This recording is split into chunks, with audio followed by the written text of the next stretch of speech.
time. It's a good one. Hi, everybody. Welcome to Toilet Wine. Good old TWO. Toilet Wine, obviously. Also known as 2.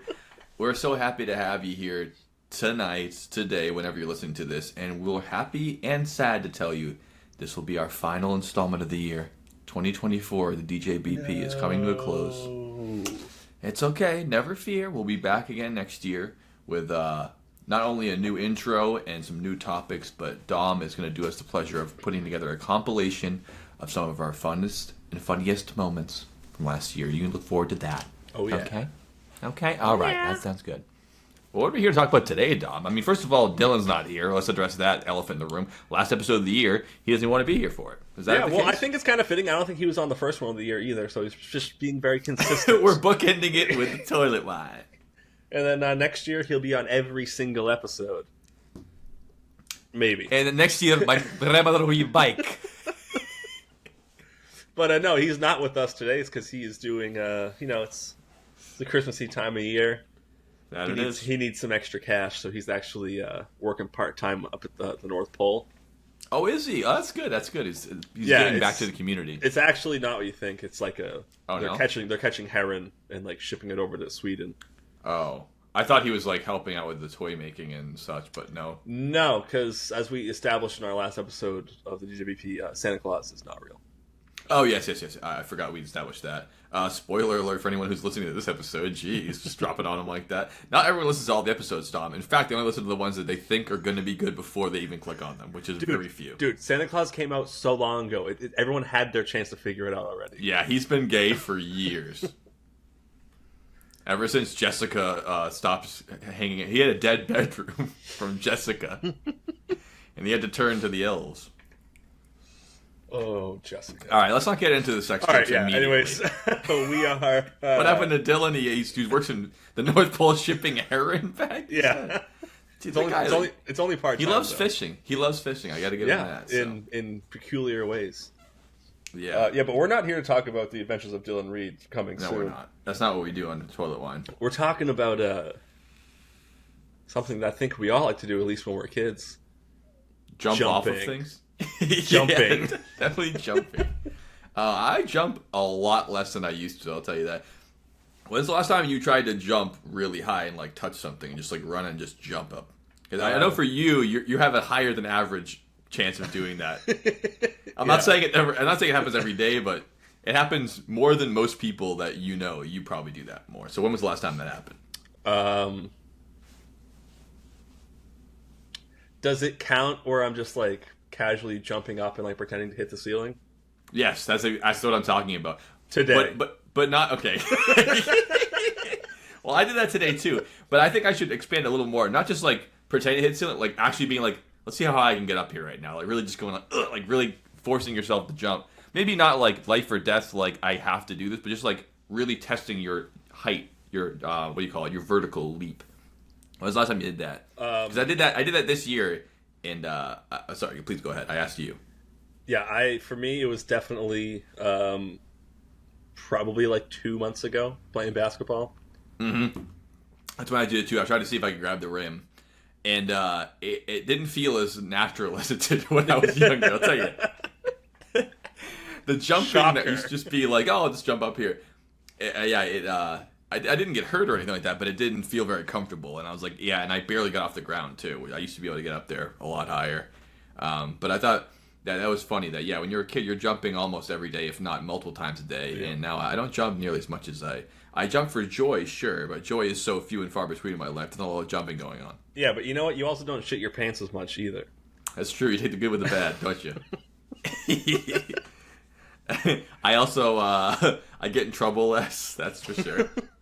And I have more teeth. I don't get grounded, like, ever. Nearly as much, yeah. I don't have to do as much homework, and I have my average number of teeth is much higher than when I was a kid. Yes. 'Cause I have all of them, and I never had all of them when I was a kid. There's always one missing, or a couple gone rogue, or some of them were trying to run away up my nose. They didn't get far. Right, want you? We got those things. Right, want you? Chiclets are all in order here. see how far I can keep this thing going. I'm not saying I'm going to have them forever. I'm just saying let's keep it running as long as we can. Are you talking about keeping the joke going or keeping your teeth? Kind of be both. Porque no las dos. Okay, the joke's over. Teeth, I would like to keep for as long as I can. Teeth are pretty cool. I find them useful. I don't think people say that very often. Well, they have a dual purpose, like having hands. They're useful, and also people like if you have them, or they won't have sex with you if you don't. So there's two. It's a twofold. Okay, I brought up sex again. This is that kind of podcast. It's all right. I was going to, but you did it, so I don't have to. I crawled so you could run, my friend. Yep. You know, we're here to talk about jumping, and not in the sexual way. What is the sexual way of jumping? Oh, you don't know? Jumping into bed with somebody, perhaps? No, I've never been jumping while... All right, let's not get into it too much. We're talking about jumping. And not just like, okay, what's the highest jump? What's the long jump? No, I'm not talking about that. We're talking about jumping off. Facing off. Facing off. Yes. It's just... And I think everyone's experienced this at some point in their life. You know, whether it's the top of a jungle gym or out of a tree or whatever. Or I'm sorry, Jungle James. Or out of a tree or whatever. And you have that feeling of like the freedom of leaping off and then the free fall. It's kind of scary but kind of fun for a second. I wanted to ask you, Don, before we get into our stories, which are much higher jumps than you and I have ever even By tried. far. Yes. What is the highest that you ever jumped off of something, if I dare say? Because mine is not very high, but I know some people love doing that, like, you know, jumping off a cliff into water or something. This is probably going to be into water because we don't have any parachute training, so it might be into water. It might not be. Maybe you jumped off of something and you shattered all your bones, and now you're a RoboCop, Inspector Gadget style guy. I really haven't done an X-ray of you. Maybe you have a rubber duck in your shins. Imagine they do that procedure to a bunch of people, and they're all in the same hospital, like, recovering, and Inspector Gadget has the most stuff because he got, like, hurt in the line of duty. Some guy just has a robotic leg. Like, what happened? He's like, a snowmobiling accident. It's like, and they gave you the power leg? I almost died. yeah. I want to be like, how come Inspector Gadget gets all the gadgets? Can I get one gadget? And also... There's just, like, a gun. He's like, I would love to have one of those. Where did you get that? Go Gadget gun. Go Gadget Gat. Come on, Go Joe. Gadget. One of the gadgets he got was a helicopter hat. That's not part of your body. He can take that right off. You can just give anyone the helicopter hat. Oh, so that means his hat is always part of his body then.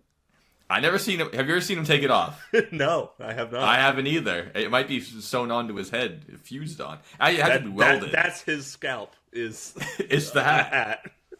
And he's like, something good happened out of this. I was bald before. Now no one could ever tell. There's a helicopter in my head.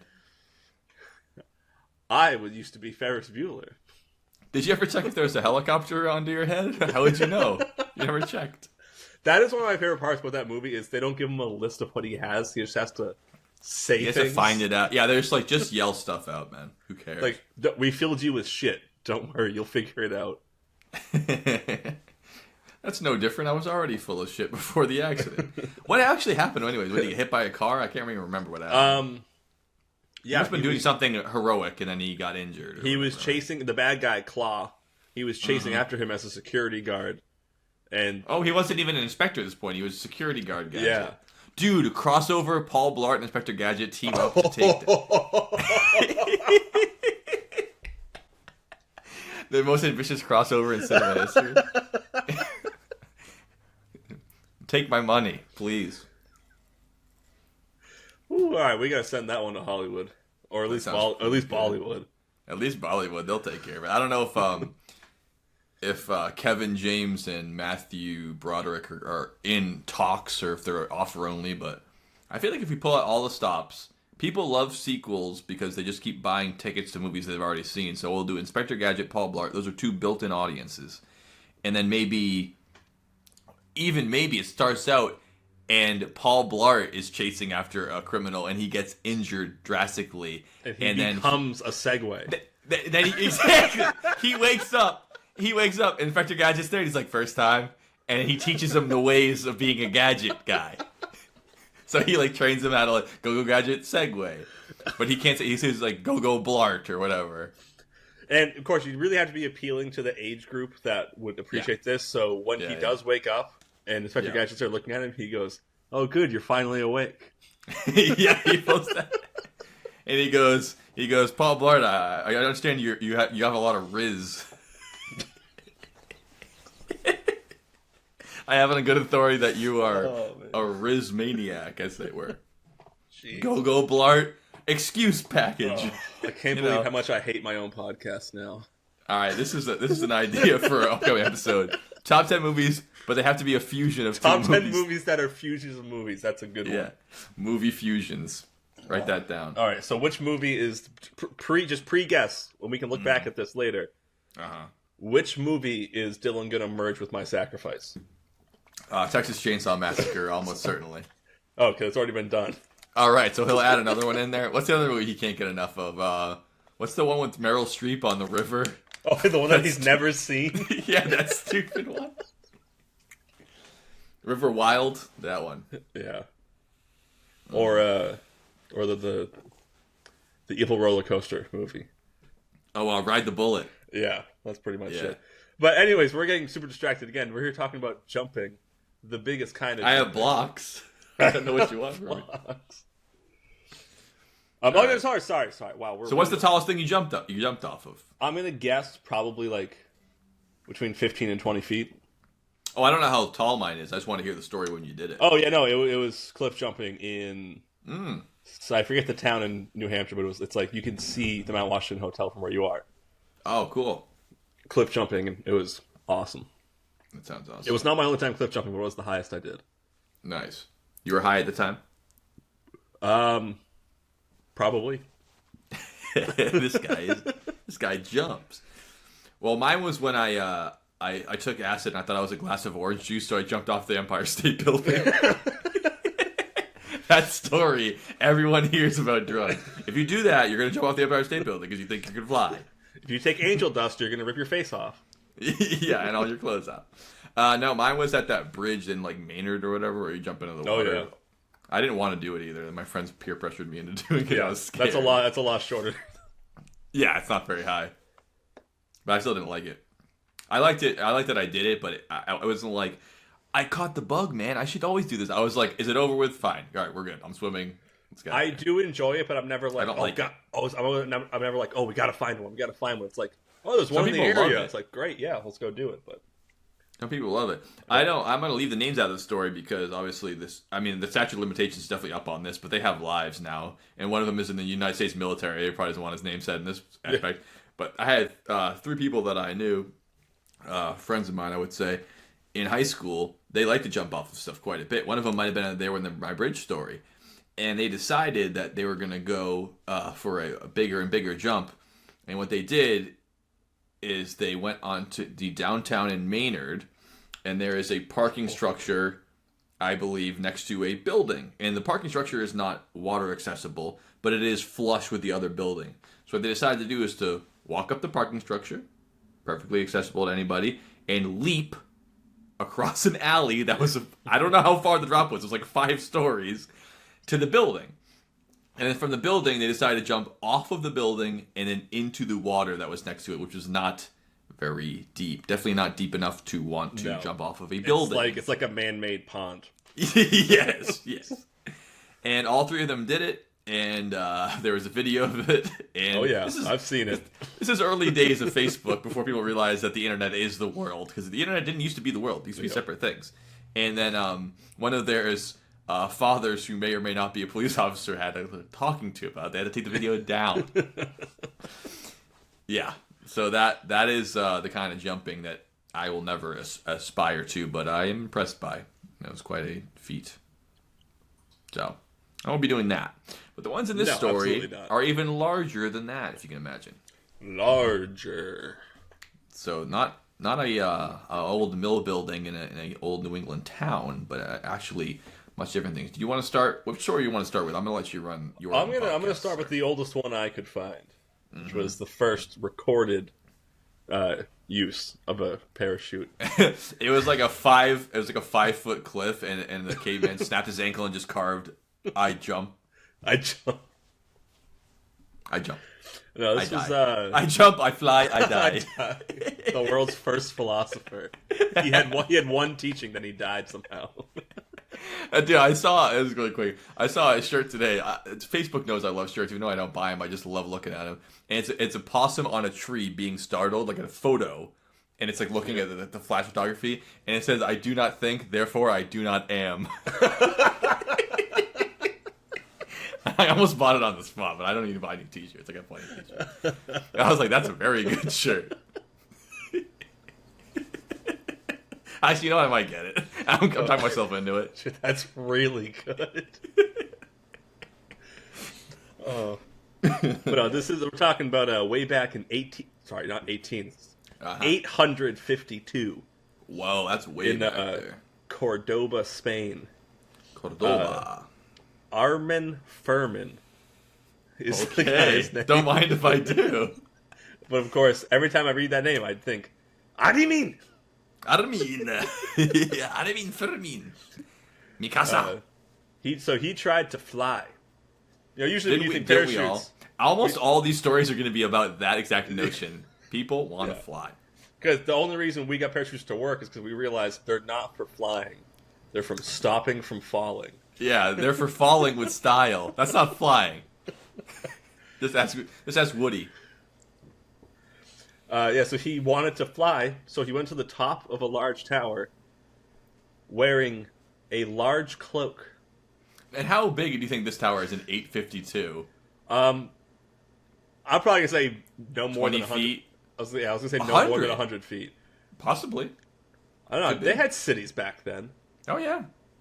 Yeah, there could be a couple hundred feet. I was just curious how tall you thought it was. 100 feet, something like that. Yeah. Yeah, I'm guessing. It doesn't say it because it's so old, and this this entire thing might not be true because of how old it is. But sure, that's what's out there. But what is truth and what is though? Actually, there could be more truth in the fiction of it. It's actually more true that it didn't happen than it did. Fucking hate that guy. Sorry, go ahead. Jordan Peterson, everybody. Go to his podcast right now. He needs more money. How many personalities do you have? Because that was like... I think something just came over you. That was not you doing impersonation. I think you're becoming part Jordan Peterson. Listen. You'll know if something comes over me. Okay? Now he's Ben Shapiro. Hey, listen here. People are coming over me. They're going to come over you, too. So he jumped off this tall tower. He was wearing a cloak. That was his idea. I don't know how big it was. Must have been pretty big if he thought it was going to do anything. Basically, all of these stories, you're like, do you want to do a test drive? No, I'm good. Really? Like, why don't you do a 10-foot one and see if it works at all? It's like, no, trust me, this is going to work. I know it. Mm-hmm. So he jumped off, and his large cloak was flowing in the wind, and the official... The one part he thought would happen and did happen. Yeah. He thought there would be some flowing involved. The most bullshit part about the story is the only recorded reference or talk of it actually happening is... Yeah. Or for, witness statement, I guess. Yeah. There was enough air in the folds of his cloak to prevent great injury when he reached the ground. In other words, it could have been worse. He survived. If he was in the nude, he would almost certainly have died. That's amazing. And I'm sure it's exactly how they said that, too. They're probably like, that crazy dude just jumped out of a tower, but he didn't die. Did you see all the air in the folds of his cloak? Must have been his undoing. That's funny. Does he have a name, or he's just the guy who's... Yeah, Armin Furman. Oh, yeah, Armin. How did I forget Armin? Armin. Well, that's good for him. I'm happy for him. He's a Spaniard, he is. Good for him. Oh, yeah. Love to hear Spanish as they come. All right, I don't know if that sounds good or bad. Is that serious? I don't know if that's a good or bad thing. So he was very heavily Christian, in other words. Yes, yeah. Jesus saved him that day. Maybe an angel didn't save... I love that too, when an angel saved me. You're missing both your legs. Yeah, but I could be dead. Or you could have both your legs still. If an angel saved you, it could have actually saved you. Instead, you almost died. The angel really waited until both legs were severed, and then you go, okay, I'll save you now. The angel only comes if you're about to die. yeah. The angel doesn't By the save time your limbs. you wake up in the hospital, I almost said ninja. The angel's there. There's a ninja too. You still know it's there. Because he's sorry that he cut your legs off. Yeah, he's sorry about that. He's going to give you flowers. But you wake up in the hospital and the angel's like, "Oh, thank God you're awake. We knew it wouldn't work. You're in the hospital." She was like, "Oh my God, where are my legs?" Like, "Oh, well, you see, they kind of got cut off, and we didn't have enough time we couldn't get you here fast enough to like get you reattached." Like, yeah. Are you eating Chick-fil-A? Huh? Are you eating Chick-fil-A? Huh? Oh, yeah. Oh, what? They have one in the hospital. You know how much God loves Chick-fil-A, right? They made a point of it. When you said wake up, I almost did the Kesha line, which I now know has a loaded contest. Wake up in the morning feeling like P. Diddy. Now, what does that mean now in 2024? Does it mean something different? It means she's not very dry, I would say. Got a good moisturizer in the house. I don't know much about Kesha, but when I picture her, I do not picture dry. I picture completely sopping, whether it's sweat or whatever else.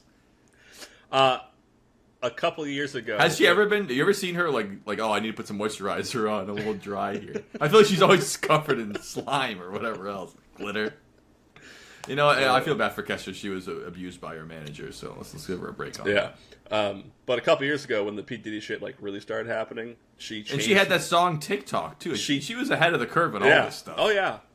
She changed the lyrics to "Wake up in the morning saying fuck P. Diddy." She's been doing it for like years now. Oh, so this is before even the allegations. That's funny. It was. And does she still have moves like Jagger, or she's changed that as well? Yeah, it's Jagger. Okay. Well, you know, only we know that joke, right? We always do it. No one. I'm not going to explain it. I'm not going to explain it. I can't make it funny. No. Sorry, go ahead. No, so that's my first parachutist story. Yeah, nice. Well, I the two that I have that aren't the one in France, they happen later. So do you want to go to? Let's do it chronologically, and maybe we just work our way up to France, Tibet. I can do that. All right, let's keep going. All right. So the next time they really popped up, like in history, was during the Renaissance. They? Who? The jumpers? Wish you would step back from that ledge, my friend. That's definitely going in the episode. They're definitely going to sue us. Oh man, that's what they call a jumper. It is. They wrote that song because one day they knew that two people in undisclosed locations would be making this episode. And we would understand. We would understand. Whatever happened to those guys? You are bursting my balls right now. Whatever happened to their third eye? Now it can see, and now they're not going to be using music anymore? They opened their third eye. Yeah, and they're like, I don't do music anymore. I don't know. I miss them. I think you could find them pretty easily. I bet I wouldn't miss them, though, if they kept making popular music the whole time, because they probably would have gotten so lame. I mean, look at U2. Oh, yeah. That's a much better example than what I was going to say. Yeah. I was going to say Papa Roach. In the middle of the album, they got bad. They didn't even finish the whole album. No, Third Eye Blind rocked it for like 2 years. They were like on top of the world. They had a bunch of good songs, and then that was it. There you go. You're done. Not to be confused with Three Doors Down. Or Third Door from the Sun. Yeah. Very different. There's too many. Mm-hmm. Then parachutes started popping up again. Yeah, Joe, I was talking about the parachutes, not them, not the jumpers. Forgive me for trying to make the podcast entertaining. I'll stop it at once. I'm just letting you know that I remember where we left off. Good job.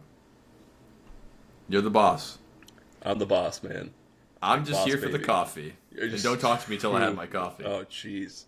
You know I love that Java. Can I see you in my office? That's why they call me Joe. It's not even my name. Joe.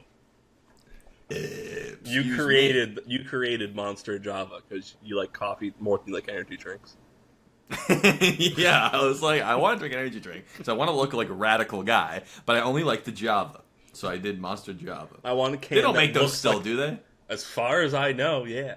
They do. Dude, Monster makes alcoholic iced tea now.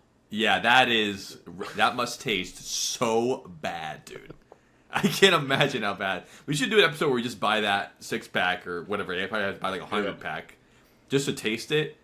It's got to be like Four Locos aborted cousin. It's got to be so bad. All right, but there's one other one we have to include in that episode. What? alcoholic Orange Sunny China? D. Oh, they make that? They have Sunny D, like vodka and Sunny D in cans. Dude, that probably tastes so bad, but I would much rather try that than the Monster thing. Because at least it's a screwdriver. It's like a haunted screwdriver. I don't know what that actually tastes like. But the orange juice and vodka is a combination, but we all know that Sunny D is not orange juice. It's orange style.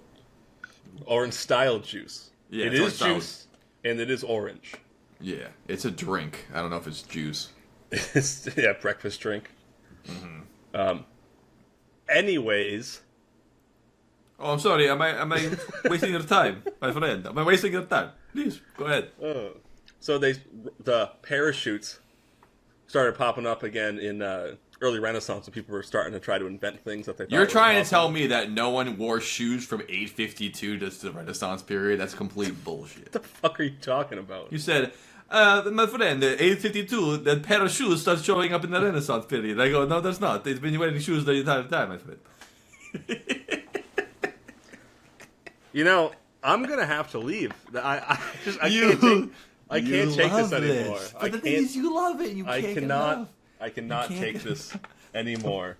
Pair of shoes in the PSC. For the listeners, Dom has put a piece of tape over his camera like I'm the FBI watching him. You won't even hear me. Yeah. God, Joe's so fucking stupid. Excuse me, my friend. Fucking I don't pair hear of you. shoes. I hate you so much. Okay. It's enough. I'm sorry. Please continue the jokes. So it was. My whole life's a joke. Well, please continue it. Yeah. So they Step back from that ledge, my friend. Step back from that ledge. I will understand. Cut ties with all the lies that you've been living in, my friend. Please. Don't worry about you. Dead air. Yeah. That's you piece of shit. You think I killed the air? Alright, I'm sorry. Oh. That's the last time I'm going to apologize for my Yeah, okay. Oh, last time you're going to apologize. yeah, exactly. You believe me now? Yeah, I knew you were going to talk some shit, so I had to say the apology thing, yeah. So it was the Renaissance period. And, thinking like Da Vinci, all those inventors, they're drawing stuff that they think could never be accomplished, or they're like, we think it could work, we just can't actually do it. Yeah, like, they weren't going to build it, but they thought it would work, right? Or at least Da Vinci thought some of this stuff could work. Yeah. But I think that's what, because they definitely drew some of the stuff, they were like, this would be so cool, there's no way we're going to be able to do this, though. Right, yeah, like, it's a concept, but they're actually going to design or develop But so, sketches of parachutes started showing up then. Really? That's when it started being like some sort of cloth tied to a structure or just the strings going to you to catch the air. Yeah, it's interesting, like, things like a parachute where you're like, it could have been invented way before that. It's just that they never thought they had the need for it, or, like, never thought... Because it's not like it's prohibitive to build a parachute. You could build one. Obviously, our materials are better now, but it's not like building an internal combustion engine where you couldn't have built it. You could build a parachute. They were using black powder in some parts of the world. They didn't have any parachutes yet. Yeah, I mean, it's way easier to build a parachute than a rifle, but, you figure it out. It's almost like killing people is more motivating than saving people's lives. Them. Yeah. Well, speaking of saving people's lives, one of the first public demonstrations of them actually working was in 1785. That's way longer ago than I would have thought that would have been. It's like right after America became a country. In a little area that we're going to be talking about again for parachuting. Jean-Pierre Blanchet was in France, and he demonstrated how a parachute could be used to safely exit a hot air balloon. Oh, nice. Those are two things that are like... Both of these inventions are just so you don't fall. They're not going to do anything to actually help you get anywhere. You don't fall. Because they invented hot air balloons, and no one would do it because they were like, how do we get down? Yeah. What if something happens? Like, well, you just crash into the ground at some point. Mm-hmm. Like, nope, I want to be able to get... I need an emergency exit. All right, fine. We'll design a parachute. It's affecting our money now. Let's build one. Yeah. Hot air balloon rather is like just it's so indicative of humans want to like be up in the sky and fly because like you said there's no steering There's no landing gear, no takeoff. You just heat it up and you just kind of float. You're like, this is great. We have no plan here. We just want to be flying so bad we can't figure out how to do it. This is our best way to do it. It's almost like building a submarine. We think we know how to gauge the winds. We think we do. All right, so at 10 feet at the top of the trees, it feels like it's this wind. So it'll probably be the same the whole way up, right? Maybe. Oh, we're going to find out. It's like building a submarine that you can't steer it. It just plunges into the ocean, and then you have to swim up after you're done. Like, what? I really want to get down there. That's all I care about is getting down there. Once I'm down there, it's my problem. Oh. Which I guess is what a diving bell was before they figured out, like, scuba suits and all that, Yeah, well, they still use diving bells now, but they're, like, super more advanced where they literally put, like, a pod down. Yeah, I see in the video, like, it's suck the water out. Yeah, that's cool as hell. There's, like, a decompression chamber on the ship, and they decompress before going under because all the pressure's still there. There's just no water. Yeah, I mean, obviously, the concept is still the diving bell, but, like, you couldn't just do that with a diving bell. You need, like, modern technology to force all that water away. But very cool. And if they only had that one of those the size of, like, a football field, they could just search the bottom of the ocean so much easier, just, like, take full-on football field chunks out of it. But, I mean, it would be prohibitively expensive, I imagine, since that one probably costs, like, $10 million just to get that thing working. Yeah, and I'm pretty sure it's only in a lake. Yeah, not in the depths of the ocean, because it's still on that, like, the cherry picker arm, right? Yeah. Yeah, they can't just, like, drop it down like a cable, like, 200 feet or whatever. Cables. Still cool, though. All right, so we had our first parachute off of the hot air balloon stylies. Yeah. And he sent his dog first, because people are assholes like that. Yeah, I would never send the dog first. The dog, you said a stranger's dog, not your dog, someone else's dog. Well, no, you're supposed to send a cat, because they always land on their feet. That you know what? You're exactly right, because the cat would have survived anything, so they're just screwed it up. I watched a video of that this week too. Cat stuck on top of basically power lines, right? It's up there. It can't get down. It won't get down. They get a cherry picker. The guy's trying to grab the cat. The cat is holding on for dear life. It's been crying all day to get down. Yeah. Now the guy's helping it. It's fighting him. It's scratching him. The cat tries to jump away. The guy tries to jump out of his arms. He catches the cat again. Cat's still squirming. The cat is actually a little slightly higher up than it's been the whole time when it was crying as it wanted to get down and it couldn't do it. And then the guy tries to put the cat, this is a bad idea, in a little bag. Attached. He let the cat out of the bag. Yeah. The cat goes careening off of the cherry picker, drops the entire height of the power lines, lands on his feet, runs away. Could have done it the whole time. Oh my god. Could have done it the whole time. Yeah, it's because cats are assholes. As much as I do love cats, they are assholes. They are assholes. So yeah, they stopped traffic, the whole thing, just to get this cat, and it proved immediately, well, I want to get down, but not with you. Yeah. I'm going to stay up here until I have no other choice but to jump. And then realize how easy that would have been. Yeah, exactly. That's what it did. The calculations on that. It said, well, this guy's more dangerous than the jump, so I'm just going to jump. And more than that, as we learned from the wonderful Joe Paris special, a squirrel can fall over 100 feet. That's insane. And not die. If squirrels were on this list, imagine how high they could jump off. Oh. These are human beings. Human beings are actually...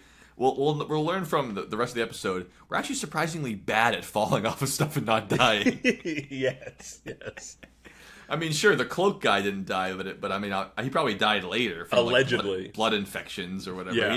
He wasn't having a fun life after that. That's for damn sure. They're like, how was he? He's like, my leg's a little bit shorter now. It kind of hurts, but something in my side is killing me. Like, that's your femur, dude. Yeah. Also, my brain hurts when I think. Uh-oh. It's like, why are you thinking? I keep sweating when I'm cold. Is that bad? Yeah. I think you're going to die soon, dude. Yeah, so, well, why don't we take that and take it as our first commercial break? Let's do it. Wish you would step back from that ledge, my friend. You could cut ties with all the lies that you've been living in. And if you never want to see me again, I would understand. I would understand.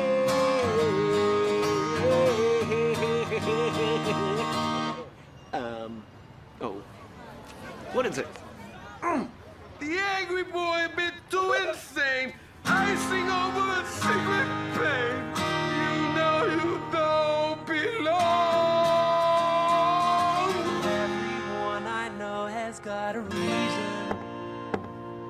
say you can put the past away.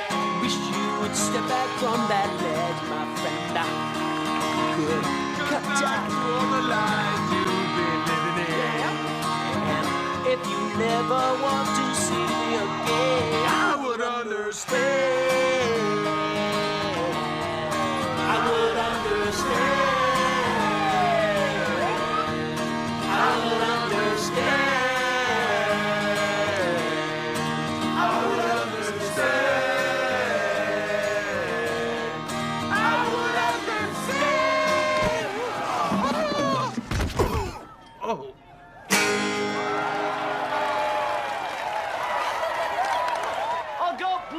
On my fingers. When I need the details, I said you better. I only know the first line of the song. Well, I was making it up for a detailed version of it. Obviously, that's not the song. Oh, you stumped me. I think it's when I said I love you and I said I need you. That's not that hard. That song actually kind of frightens me a little bit. Why? So I don't listen to it very often. So I wasn't really sure what you were doing there. What's wrong? You don't like domineering women who force you to love them? Because that's not what you told me on the break. You said you were a big fan of that. Whoa! All we did on the break was watch a few movies and then come back. Yes. And yeah, they're coming on the back. Yeah, for sure. Yeah. Yeah. All right. But yeah, so Joe, what have we been talking about this evening? We've been talking about one of Van Halen's most famous songs for no reason. That's Off Jump. of 1984, I believe. Jump. You might as well jump. Well, we've been in basically the Mediterranean area. We've been to Spain. We've been to France. We are talking about jumping off a hot air balloon and a parachute. And we're going to continue our story in Paris. And we're going to go to the guy who jumped off of things very large. Very large jump. Very large. Yes. I do not know how you say big in French. I do not know. But basically, yeah, we're back here in France. This is the story that, one of the only stories that Dom and I knew beforehand into looking into the topic, but it's got to be as famous as the ones that are the largest jumps ever. This isn't the largest jump ever, but I think this guy might have, how you say, the biggest testicle of anybody I ever hear. Oh, yeah. Actually, I believe AC/DC wrote a whole song about them. Because it's a lie. He said these people, let's just put it this way. Everyone that we're talking about with jumping, they've got big balls. Large balls, yes. He's got big balls, and he's got big balls, because I think this entire time we're going to prove the age-old adage of why women live longer than men. We very well might. We very well might. So our story here takes us to the late 1800s into the early 1900s in France, specifically Paris. Looking at his Wikipedia page, and it's pretty funny. I looked at his death and I realized, okay, of course it is. All right, what did he die from? Oh, wait, that's why I'm looking him up. I was like, oh, he died in Paris. Oh, yeah, that's the story I'm about to tell right now. I gotcha. So his name is Franz Reichelt, or Franz Richlet, if you're speaking American. Yeah. And this guy, not only, he took the parachute idea, and he took what the guy had from 852, and said, why don't I just wear the parachute like clothes? And I'm pretty sure, wearing this suit, I could jump off of any building and land safely on the ground. Not just land safely on the ground. I could glide my way down like a piece of dust in the wind, just easy peasy. And it wasn't the guy's first rodeo. I mean, he was designing these parachute devices and testing them out and jumping off platforms and all that stuff. And I do like that his occupations are listed as inventor and tailor, the two skills he needed for this story. For trying this feat. This feat of strength. Exactly right. And I should say he is not from France. He is from Austria-Hungary, which is one of those things in history. Like, can we make that shorter at this point? Like, he's Austria-Hungarian? Is that what you would call him? So let's just say this wasn't the first Austrian to drop something in France.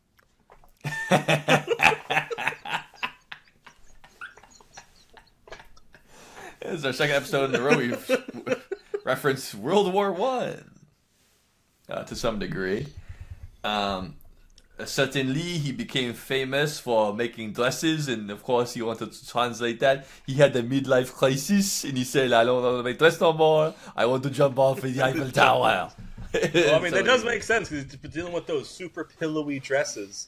It's gotta be a huge pain in the butt. He's like, I bet I could toss one of these ladies off the Eiffel Tower and it'd be fine. Maybe I can create a dress with enough flaps I can throw my wife off and she a tower die. And tell people, I don't know why she died. I know it works. I know it works for sure because I tested the dress myself, sir. I'll have you know. Yes. And by the way, while you're here, I'd like you to meet my new girlfriend. She's 19 years old. That's very kind of you to make her 19 for the story. You're giving a lot of credit. I don't know that would upset anyone on this podcast. No, I wouldn't want to. Even as a joke, we shouldn't talk about adult men having sex with teenagers. That's disgusting. No. We shouldn't say that. So let's get into the story about him developing the parachute suit. July 1910. Parachute suit. Parachute suit. Parachute suit. You don't know what it is. You know that Beach Boys song? It's the parachute suit. Oh, that's going on the break there. Parachute suit by the Beastie Boys. The Beastie Boys. It's Paul Blart. It's Inspector Gadget. It's the Beastie Boys and the Beach Boys together again. Oh, this is going to be such a good movie. I can't wait.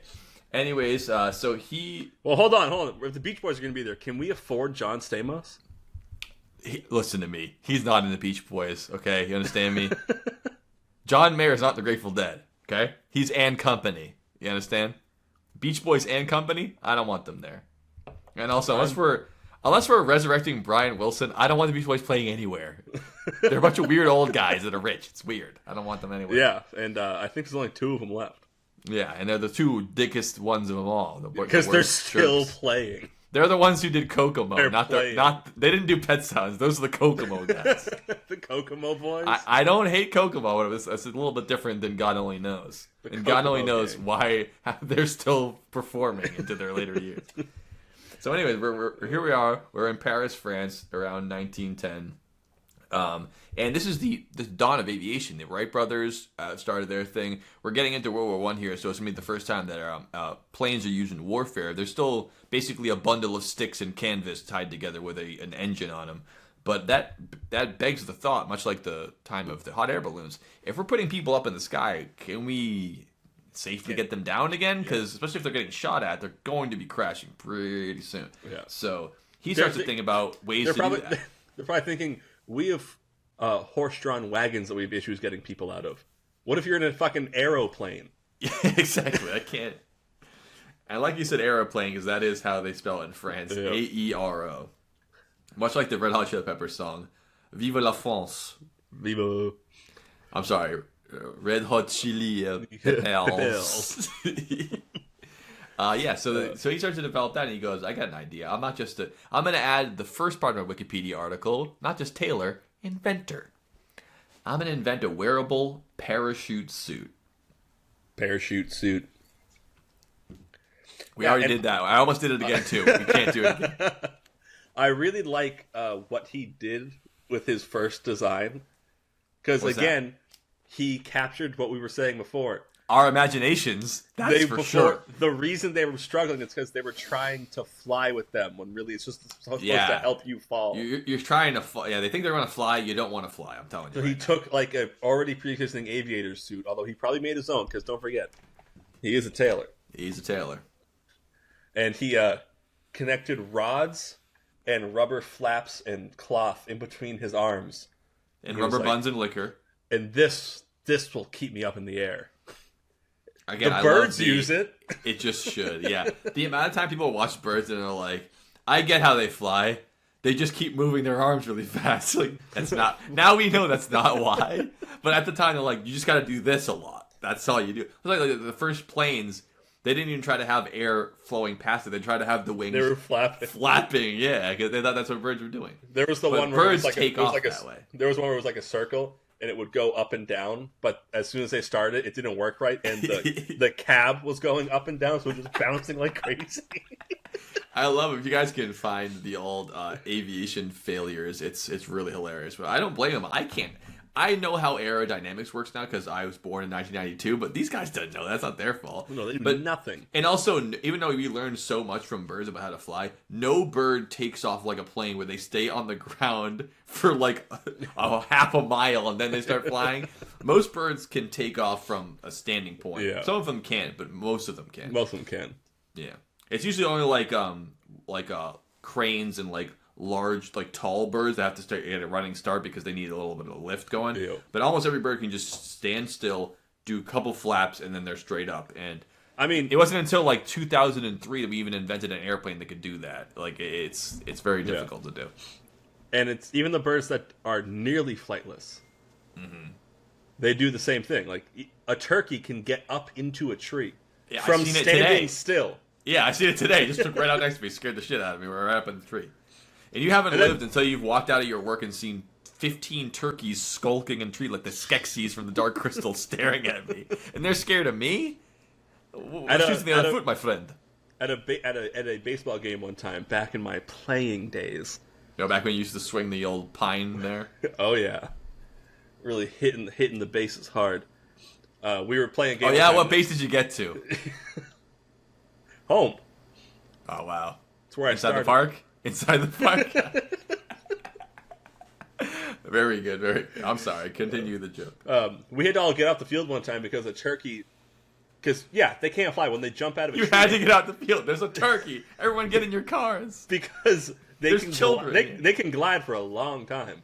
Oh, yeah.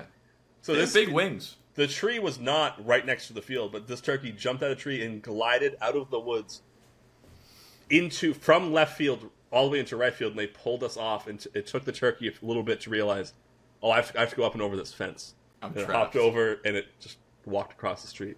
That's awesome. 2 turkeys rule. They're so weird. I want one so bad. Mm-hmm.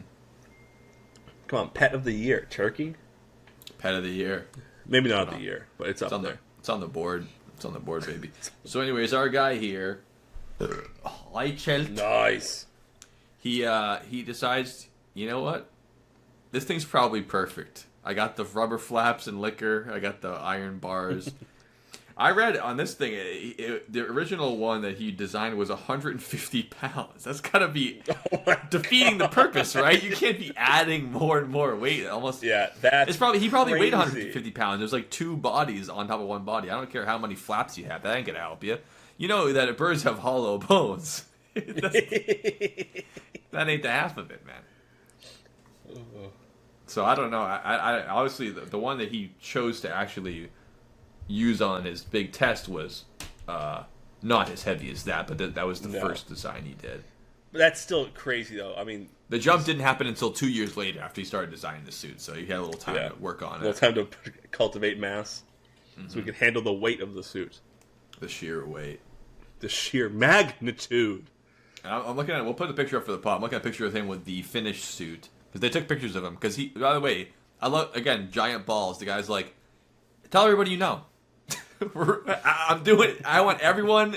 I want the press here. I want your friends here. It's going to be a historic moment. Everyone can watch me defying gravity. That's what we'll do. # Wicked. We'll get some views on that. Oh yeah, Barbenheimer jumping edition. Of course. Oh, wasn't that a Daniel Powter song? Gravity. No, that was a John Mayer song. He's Dead and John Company. We always do this. Came right back around. Gravity. That song sucks. I always think about that genre of music from those couple of years where they existed. Yeah, sad boy singers. Sad boy, what you gonna do? Sad boy what you Slim. gonna do when I come on you? Oh my god, who said that? Who said that? Wallace, is that you? Don't talk. Dude, Wallace is coming to Christmas this year. He's very excited. Oh man, well when this episode comes out, you guys will already know what's happened, and you'll see him. You will see him soon. He got invited to Christmas like Nate Rand at the cocktail party. People are not ready Nope. for what's about to happen. I don't know this man. I don't know this man. I never met him before. It'll be a good time. But yeah, you're saying, this guy knew how to drop a crowd. I don't. He knew how to drop a lot of things. I don't understand his mentality of this. Not only what he is going to try to do, Mentality. but to do it on a Sunday, on the day of the Lord. The Lord's Day. In This is the day the Lord has February. made. Let's rejoice and be glad in it. In February at 7 a.m., so it's freezing cold. He wants people to Yeah. come watch him. And come they did. That's Enough the people story. were there that the police came to like make sure the crowd didn't like go out of control. Yeah. And I can't remember. Did we already say what he was trying to do that day? No, go ahead. He was gonna jump off the Empire State, the Eiffel Tower. He did the thing. Did you take LSD? Dominic, you're not a glass of orange juice. Don't jump off of the Eiffel Tower. You screwed me on that one. The Eiffel Tower, yes. Jumping off the Eiffel Tower in front of a huge group of people. Which he invited. And he was In the like, middle of the I day. promise you, this is going to be awesome, and you're going to talk about this forever. And he was right in both accounts, just not the way he thought. Now, he never got away from the idea of wearing the parachute. Mm-hmm. But again, it was an article of clothing that Yes, he was he's a tailor completely after all. wearing. Yeah. Well, the picture will be up for the folks. He looks like a little kid wearing his dad's costume. He looks very small. I don't know how tall he is. I don't think that even matters. Mm-hmm. But I don't yeah, think it and matters either. But the thing was crazy because when it was out, I mean, it looked like a when it was parachute, out, it was sort of. 300. It was 320 square feet of material, so it definitely splayed out quite a bit. I like the parts that are like, oh, maybe that's just them being draped over his arm. Either that, or he's had poofy sleeves to help catch it too. Hey, if you're gonna have sleeves, you might as well make them poofy. Might as well This make is the them poofy. day. Na- This is Napoleon the day to Dynamite do taught it. us that. Exactly. He likes poofy sleeves. Well, it's gonna save your life potentially. Yeah, yes, indeed. And yeah, this was a lot lighter than his last parachute because it only weighed 20 pounds. That's significant. He's already on the right track there. He dropped it from 150 pounds to 20 pounds. That's a good start, I'd say. I can only imagine what the tests were like on that first suit where he like put a sack of flour in it and dropped it, and then he was like, all right, the sack of flour dropped. It took 5 seconds. Let's put the suit on it. Oh shit, it took 4 It seconds. was faster. I gotta Right, go but- back to the drawing board. Right, but Dominic, that's a funny joke, but obviously we know the physics that objects do not fall at different speeds. They all fall at the exact same speed, no matter how heavy they are. They can gain more speed faster, but they fall at the exact same rate. And I think you know that, right? Sorry for trying to have some fun. Dr. Joe's science bullshit. You can drop a feather and a watermelon at the same time. They fall That at the sounds like exact something same Joe Jingle would say. Really just get up in my face about something. speed.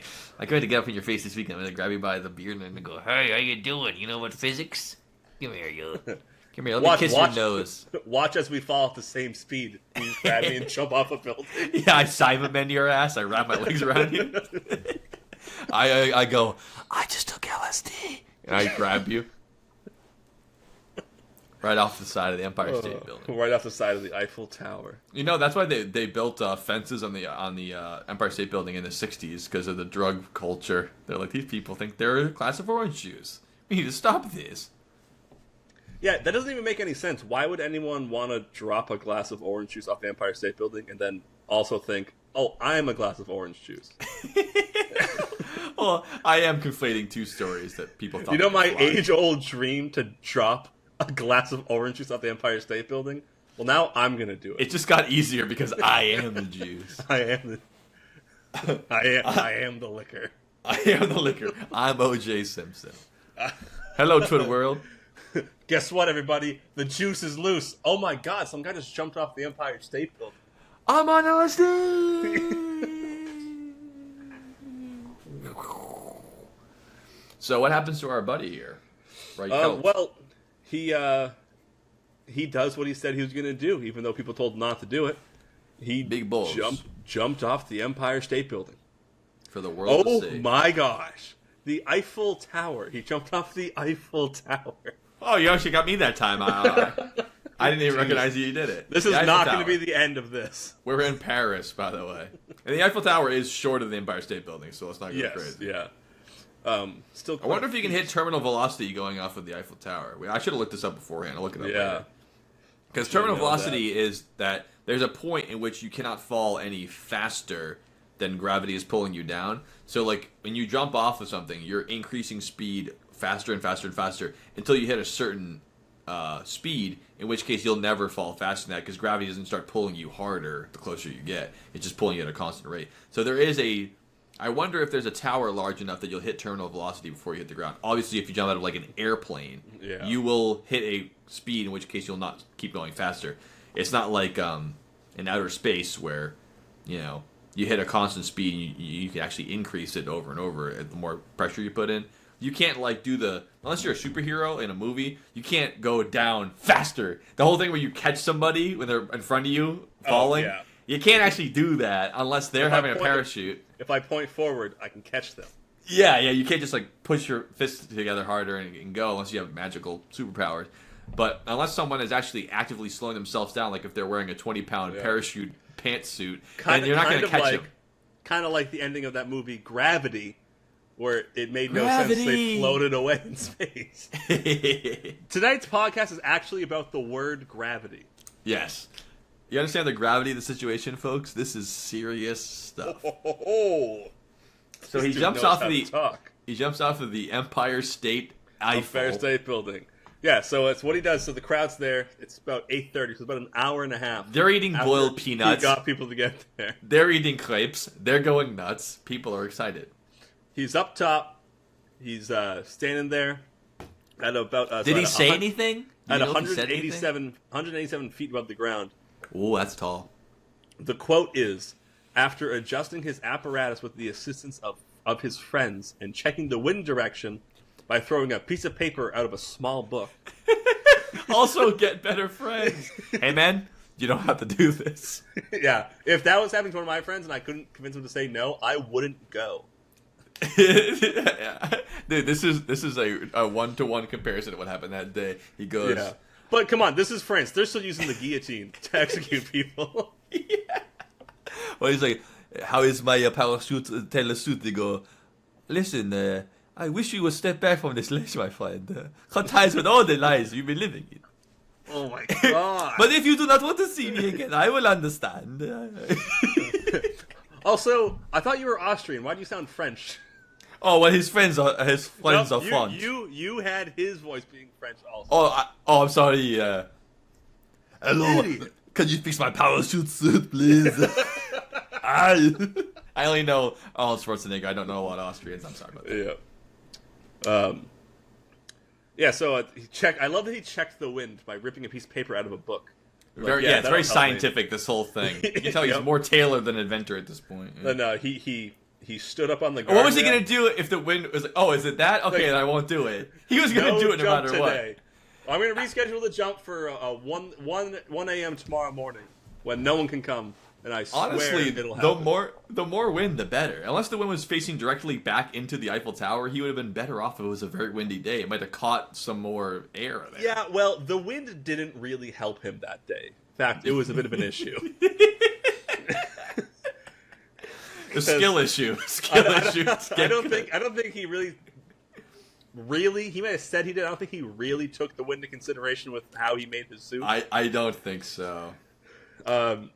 Maybe his plan was, I'll check the wind and I'll see how I feel. Mm-hmm.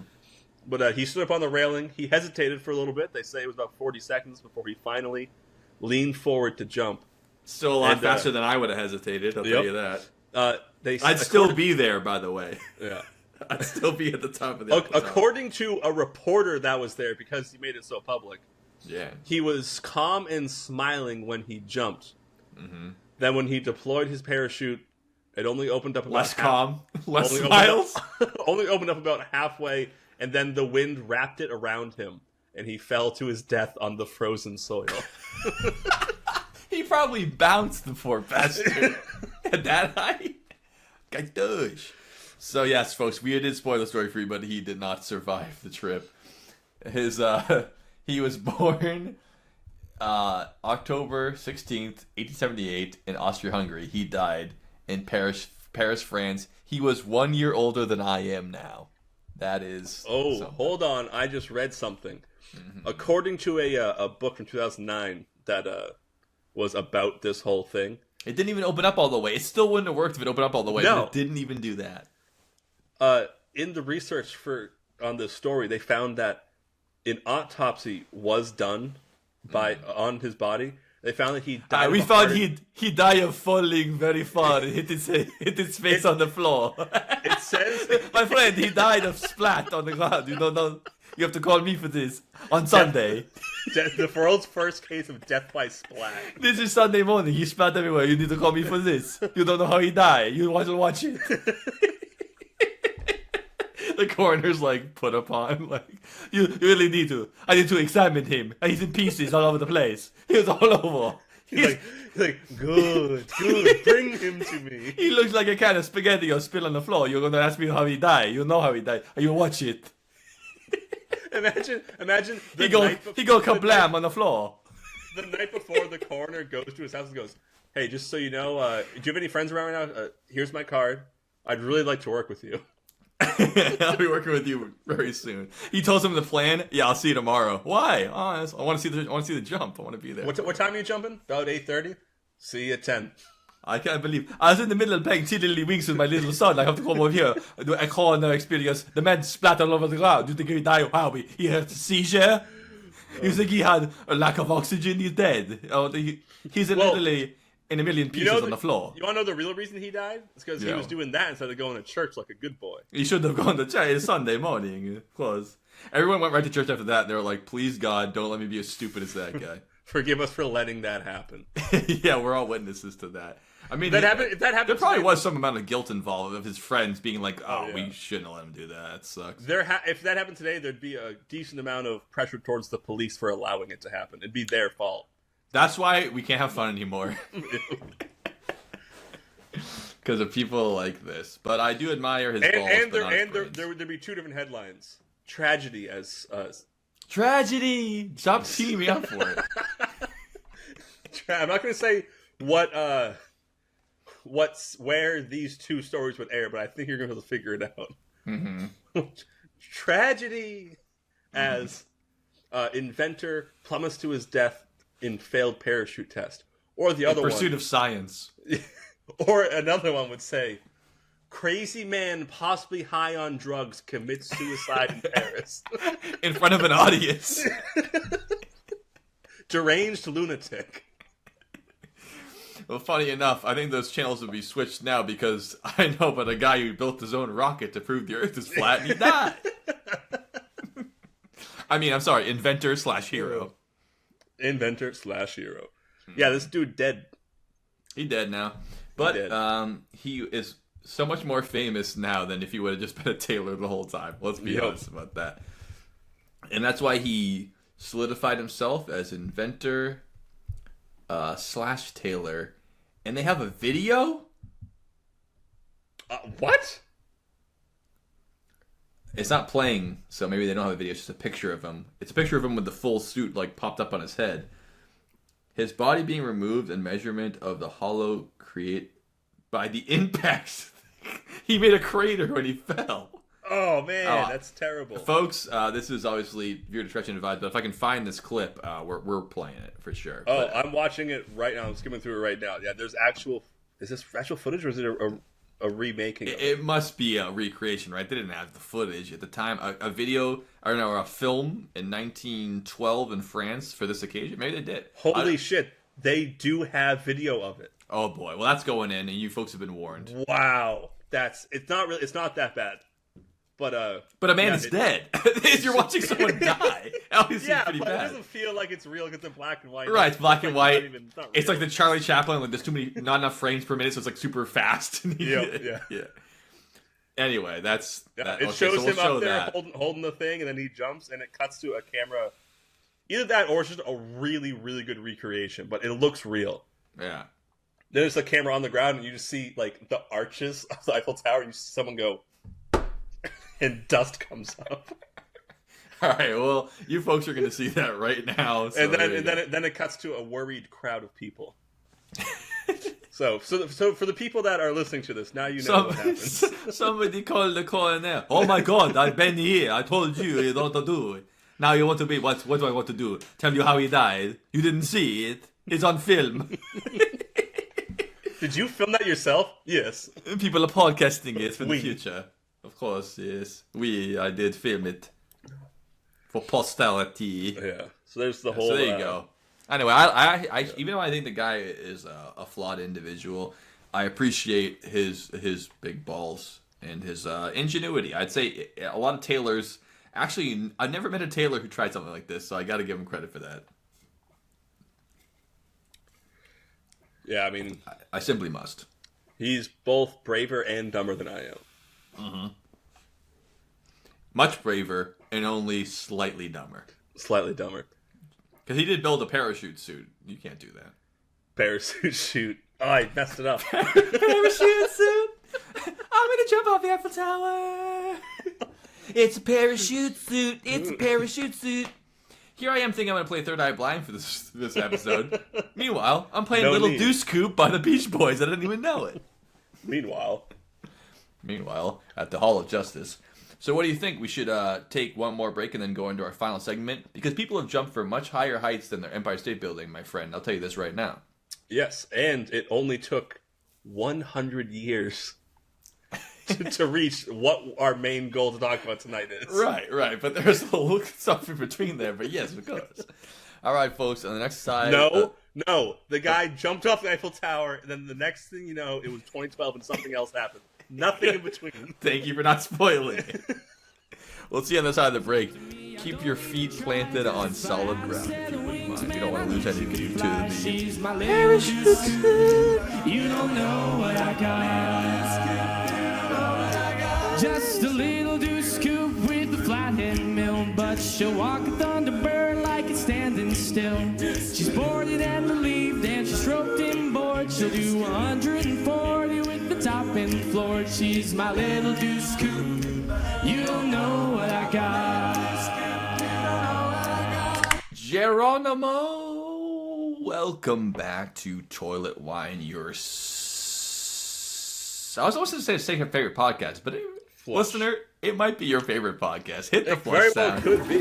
It could be your favorite. I know it's my favorite podcast because Dylan is my mortal enemy, and we're going to fight to the death pretty soon.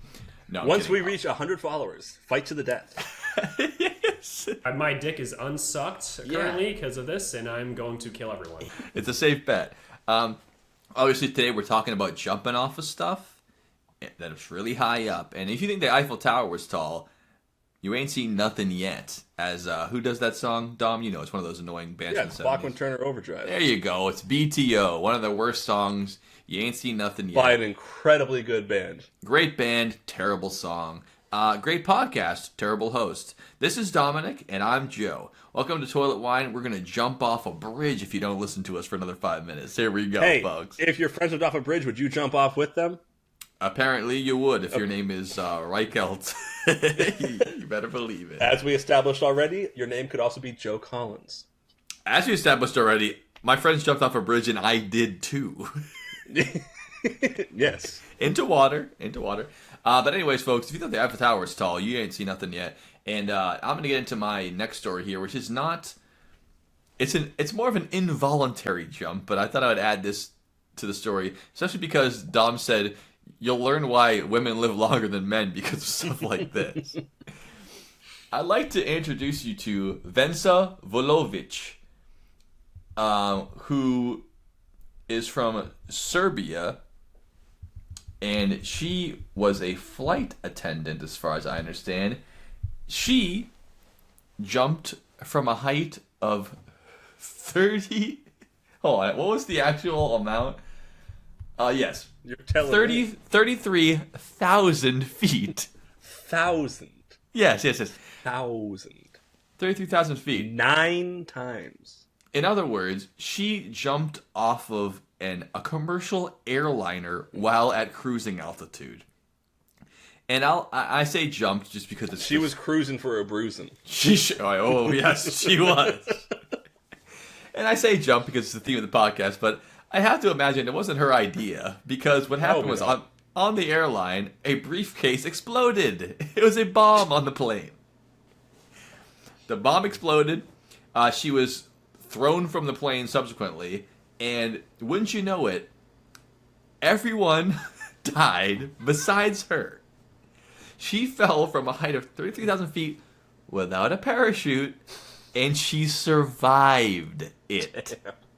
She didn't. That's why you know men don't live as long as women. She literally did 33,000 feet, fell, survived it. Isn't that crazy? Have you ever heard this story before? No. Isn't that crazy?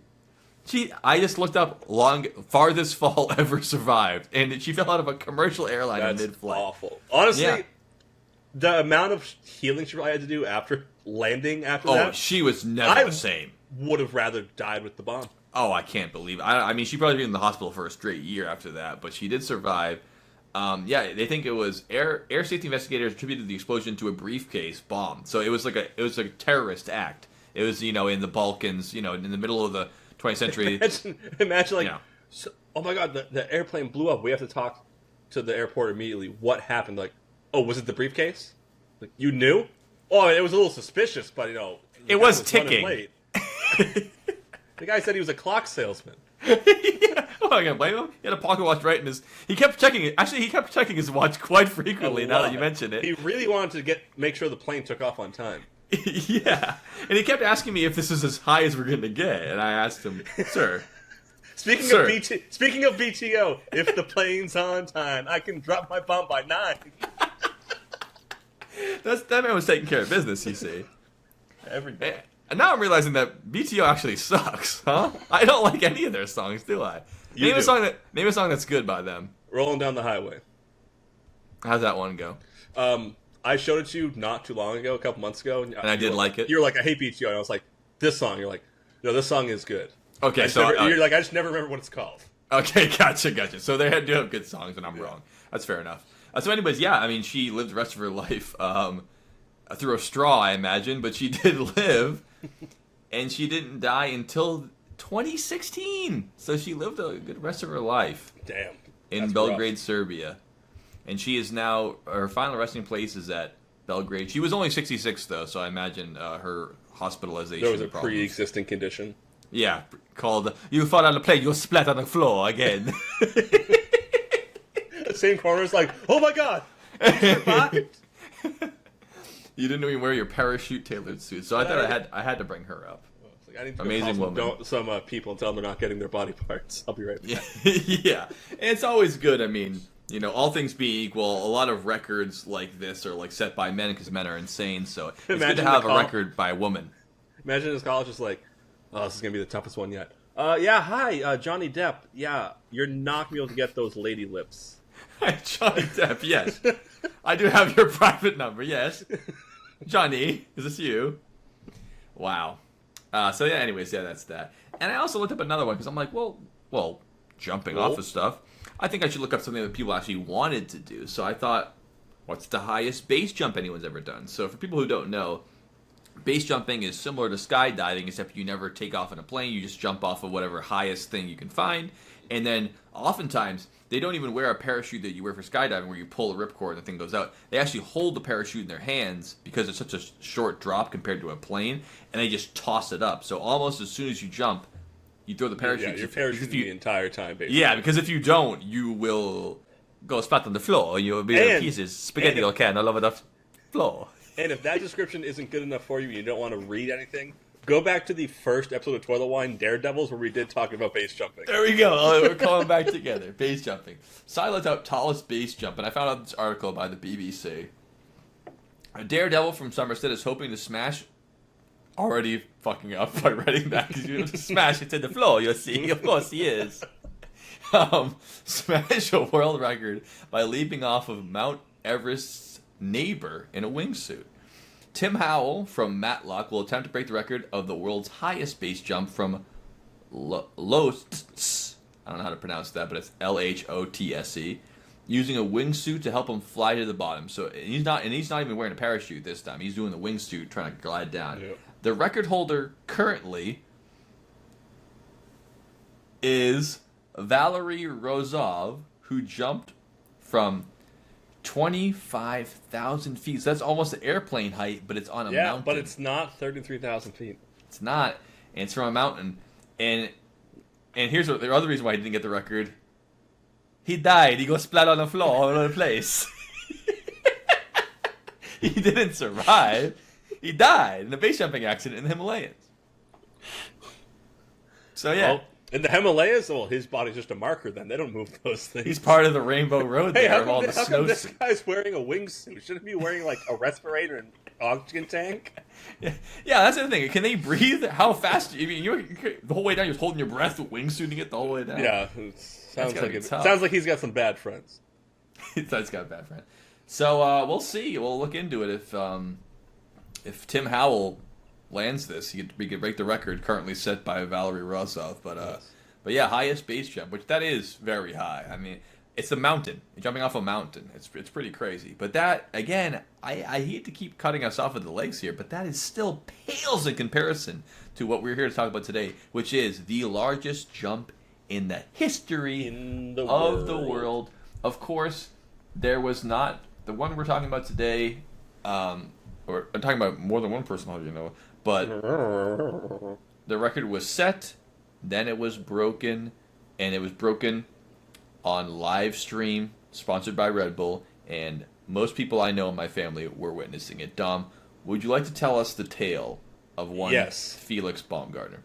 I am, because we have talked about this many times in person, and we've maybe done on the podcast too, how it's, the generation before us was like, oh, where were you when at the Apollo moon landing? Everyone knows. Mm-hmm. Every person I ask about this, they're like, I remember sitting down and watching that. Like, waiting and waiting for it to happen. Mm-hmm. And that is, of course, the Red Bull Stratus jump. The Red Bull, sponsored by Red Bull, baby. Sponsored by Red Bull. If only Reichner was sponsored by Red Bull, he might have been able to have some safety precautions before he took a dive off the Eiffel Tower. He might have been sponsored by Peanut Noir. Peanut Noir sponsored him. My friend, it is not actually to give you wings. You cannot jump off the Eiffel Tower. You will go splat on the floor like a fucking can of spaghetti. You understand me? You're going to die. So it turns out there's a couple things that Austria is known for. Are you familiar with American chop suey? Chop suey, yes.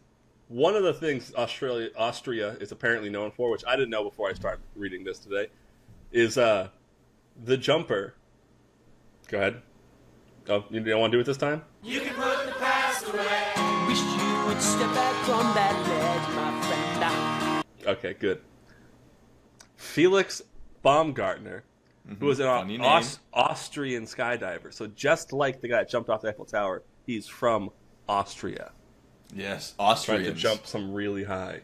These guys, they have a legacy of jumping. And, as it's said, Red Bull Stratus. Stratosphere. He jumped from the stratosphere. Insane. 24. Obviously, we'll give you guys the pictures. But. Yeah. And he went up in a balloon with a capsule, basically.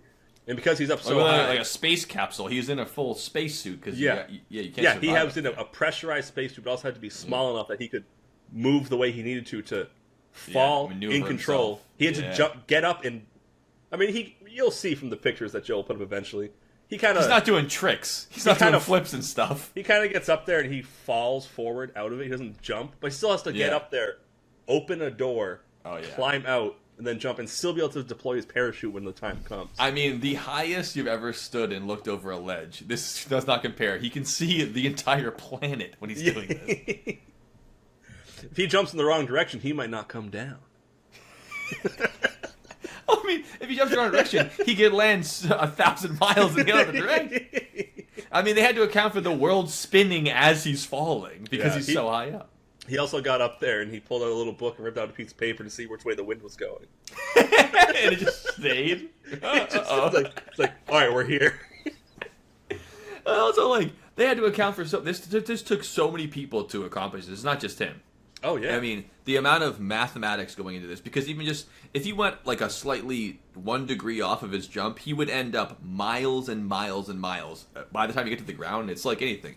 Move a train track 1 inch, by the time it's done driving, it'll be in a completely different country. Like you got to do it precise, the whole thing. And and he obviously was in communication with them. Like, he had a freaking camera on his head because Red Bull was sponsoring the whole thing. There was an entire like NASA control room just for this jump. We all watched it on the internet. Yeah, it was on TV. It wasn't just on the internet. Yeah, on TV too. Yeah, and he had a whole crew working with him. Yeah, one of which persons we're going to talk about before we really get into Felix. Was the former holder of the. That is the guy you want to have. Yeah, was helping him with it. Yeah. Did you know when he broke his? We can name him. Yes, I do. This is U.S. Air Force Colonel Joseph Kittinger. An American. Mm-hmm. Yeah, he was a colonel in the Air Force, and boy, when I was reading into his life, I was like, this is not what I expected. No? How it's so? Crazy, the stuff that he accomplished in his lifetime. Mm-hmm. So, he held the record at 31 kilometers, which, off the top of my head, don't know the mileage of that. But it's not as high as Felix's, but it was up there. And at the time, I'll tell it was you, the highest. The altitude that he jumped from was 102,800 feet. Yeah. Still doesn't help me with the mileage, though. Well, quick, divided by 5. Yeah. 100 divided by 5, probably about 20. Around there. Let's say that. Pretty good. So he did that, which is another crazy thing, while he was still in the Air Force. That's wild. He was in the Air Force from 1950 to 1978. He jumped in 1960. So at least he had health insurance at the time. Oh, yeah. But he was he volunteered to be in this program that they were working on to see how high can we jump from? He would do all these crazy high flights. Mm-hmm. And he got to do those because, he was crazy good in the Air Force. He flew a fighter jet plane. Damn, that was bad. He said a lot of words there. In the Vietnam War. Yeah. Shot down an enemy fighter pilot, but later on got shot down himself. Was a POW for 11 years. Oh my God. Sorry. Months, right? Yeah, but still, he's still there now. The war's over. We just like him. We want to keep him around for a while. 11 months, though. Now it's crazy. In 1984, so he broke this jump before the Vietnam War. Oh, really? Because he became a POW after having the record for highest jump? He did it he had the record from 1960 until 2012. Oh my God, that's wild. He got released from the prison in Vietnam in 1973. Or I'm sure he wasn't released, but I'm sure when he was up in the bamboo cage, he's like, "Wish I could just jump off a bridge and kill myself, but I know that won't work." That won't work. Hey, can you guys drop me from 103,000 feet? Mm-hmm. In 1984, he became the first person to make a solo trip across the Atlantic Ocean with a gas balloon. Will you stop already? The people like this are so impressive. It's like, leave some for the rest of us. God damn, what an impressive guy.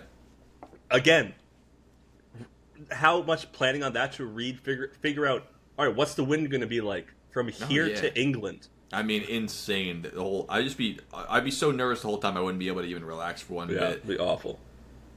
That's just crazy, dude. And that brings us up to 2012 when this guy just was in the military for so long. He wanted to get high, and he couldn't because they tested his piss. Get as high as he possibly could legally. He was a member of Rosie O'Grady's Flying Circus from 1978 until 1992. Of course he was. Why wouldn't he be? And just so you know, even the circus is up in the air. There's no Wikipedia page for that group. Mm-hmm. It was a band with him and John Mayer in it for a while. So then he just did that, and it was all so the first jump that he did, it was the same as Felix, where it's a balloon. That's the easiest way to just get you up there, right? Yes, yeah, it's the most efficient way to get up there because it'll just floats. It's perfect, and then eventually it'll run out of its stuff and it'll fall back down, and we can get it. Well, eventually the pressure in outer space will be less than the air pressure, and then the balloon will pop because all the air will push out. That's exactly so you can only get so high. Yeah. I just wanted to reiterate for the listeners. Can only get so high above me. How many 90s songs can we get in this episode? I think we're already at least 5. No, let's keep it going. Let's keep that rolling. But yeah, then in 2012, when he was asked if he wanted to be part of breaking the record again, he was like, yeah, absolutely. I'm 84 years old now. I've had the record for 53 years. Pass the torch. I'll help this young whippersnapper get it done. And the whippersnapper did not go for 103. He went for 127. He was like, I want to make this so no one can just do it. So I don't want to make it close. Yeah, make it pretty far if I can. So, so who is this guy named Felix from Austria? Felix Baumgartner. Which I did mention, from the people that we have on the list of the tallest jumps, definitely the cutest guy of the bunch here. Oh, yeah, absolutely. I 100% agree. Yeah, but I think that unlike an Air Force guy, he's like a daredevil. Like his job is just doing shit like this. He's a skydiver. That's what he does. Skydiver, gotcha. Yeah, so he wasn't like in the military. He just like I just like jumping off of stuff. Yeah, no problem. I like jumping off of things. So yeah, he helped him out. He got to 24 miles in this pressurized suit. When he got up there, he opened the door, stood there, and if I remember correctly, I think he saluted and then fell forward. And so started the jive. Which also, another thing about the technology we have, they had him on camera almost the entire time from the ground, so you could see him falling. Yeah, they pulled out all the stops in there. I don't know how much this thing cost to pull off, but Red Bull dumped out most of their advertising budget that year for this. Oh yeah, probably. I mean, and to promote it too, so we all knew it was going to happen. So they're like, all right, we're going to get money from the views. Yeah. But so no, it's not views. It's Red Bull. Oh my god! Yeah. Go ahead, say something. I'm giving up on you. So the guy is impressive. Did you see how far he jumped? He jumped off a big tall thing. Yeah, and he broke more than one record when he did this. But not all of his bones. Not all his bones. No, not any bones, actually. No bones broken. The first record he broke was obviously the highest jump from 24 miles, or 127,851 feet, which we definitely already said. Mm-hmm. He also set the fastest speed. Yeah. At going, this little thing called a Mach 1.25. With his body. As we all know, Mach 1 is the speed of sound. That is He insane. broke the sound barrier with his body. Whoa, break first. The sound barrier or your body? Little Bane reference for all you guys out there. You know, that's crazy. The fastest free fall ever recorded. Gotta be. Fastest free fall. He also set the record at the longest. So my terminal velocity thing must only exist during the air pressure that's on the ground level, because he beat terminal velocity there by a lot. Yeah, it's almost like you're coming back into orbit and like it's sucking you. Because there's no wind resistance, so you're picking up speed and the air's not trying to stop you the whole time. That's wild. That's why you had to wear the helmet, because you can't breathe up there. You can't do anything. Oh yeah, and so it was supposed to be, or they predicted it was going to be. So it was a 10-minute flight. He was in the air for 10 minutes. Imagine the farthest you ever jump from. It feels like you do the thing where you move your arms in circles, like whoa, whoa, whoa. That's imagine where he would have ended up if he did that. Yeah, he'd end up in China. But I mean, just like the longest you've ever fallen has been like maybe like 1 second, 2 seconds. That was 10 minutes. It's got to get like monotonous at that point. It's crazy. Yeah. And dude, also to talk about the nerves of doing it, because this was on October 14th, 2012. Yeah. Which, that's already 12 years ago. I remember like yesterday, sitting down and watching it. And it was only 2 months before the end of the world, so it was a crazy time. But the 14th wasn't the original date. He was supposed to do it on the 9th. And they delayed it 5 hours. What happened? Bad weather on planet Earth that day? They were waiting. Yeah, they were waiting. How do you plan for that? They were waiting for wind to die down, so they eventually... Wind to die down, what, 10 minutes down? What wind? The whole planet? So then on October 11th, they were going to do it, and they shut it down again because at the landing site, there was 25-mile-an-hour wind. They're like, okay, you cannot do this. No, you have to plan. You can't have them go the whole way and then the last second fly into the Eiffel Tower like an asshole. So then finally, on the 14th, they finally got it done. But imagine that it got delayed twice, and you're like, I have to trust that they figured out the best time. Dude, you got to be so.